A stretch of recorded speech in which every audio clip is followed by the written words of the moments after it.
Hello, my little readers. It is story time with Rebecca and Cal. The doodle, once again, he loves this favorite part of his day because he knows he's going to get a treat. Are you going to get a treat? Yes. The book we're reading today is a very important one. Have you ever noticed that some people are just different? Maybe they can't do the same things that we can do. Maybe you notice someone in your classroom that wears glasses. Maybe they can't see as well as you can, or maybe you wear glasses. This is a very important book because this is a story of a little girl who is in a wheelchair. And even though she's in a wheelchair, she still finds that she is able to do most everything that all of her classmates are able to do. And if she can't, then they step in to help her.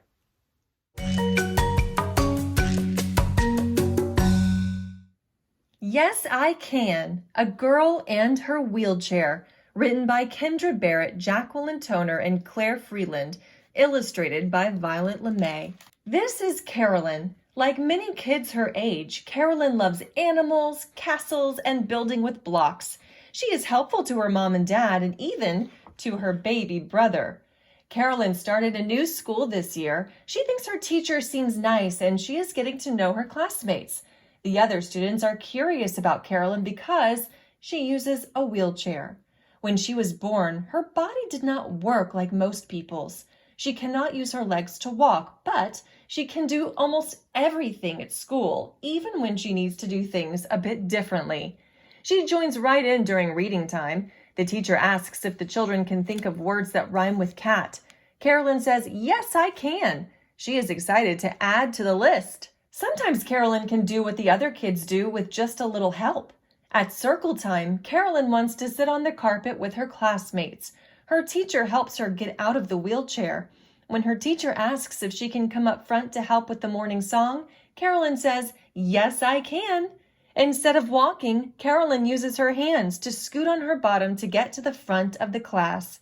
The first few times, the other students stared because they had never seen a kid move like this, but now they're used to it and they hardly notice. When the students return to their desks, the teacher asks, "Who would like to feed Toffee?" Carolyn raises her hand up high, but the teacher picks Jack to feed the class bunny. She says, "Carolyn, you can hand out these papers to the class." It's hard to fit her wheelchair between the desks and chairs, and it's frustrating, but Carolyn says, "Yes, I can." At lunchtime, Amira asks if Carolyn can eat with her. Carolyn says, "Yes, I can." Carolyn and Amira travel in line with their class to the cafeteria.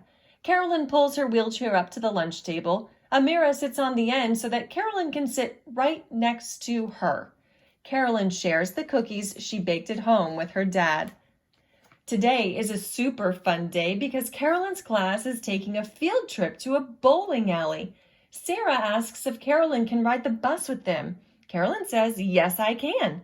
Carolyn's teacher has a special bus come. Carolyn gets to ride up on a rear elevator made just for wheelchairs. At the bowling alley, Justin asks if Carolyn can bowl. Carolyn says, "Yes, I can." Carolyn asks Justin to help set up a ramp at the end of the lane. She needs someone to lift the heavy ball to the top of the ramp, but then she can push the ball down the alley. Everyone in the class wants a turn using the ramp. One of Carolyn's new school friends, Jasmine, invites all the classmates to her birthday party on Saturday. Carolyn's mother tells her that the party is at a trampoline gym. You won't be able to join the other kids in jumping, but you can go to the party and watch. Carolyn says, "Yes, I could." The other kids are having so much fun on the trampolines that they hardly talk to Carolyn. She's feeling pretty sad and lonely and thinking maybe she should have stayed home. Then Jasmine's aunt walks in with Jasmine's little cousin, Tina. Tina is about the same age as Carolyn's brother, and Carolyn knows that babies love playing peekaboo. Since she's feeling pretty bored, Carolyn starts to play with the baby. Soon, baby Tina begins laughing. Two girls leave the trampoline and come over to play with the baby too. At home after the party, Carolyn tells her mom how she felt left out at first, but that in the end, she was glad she went.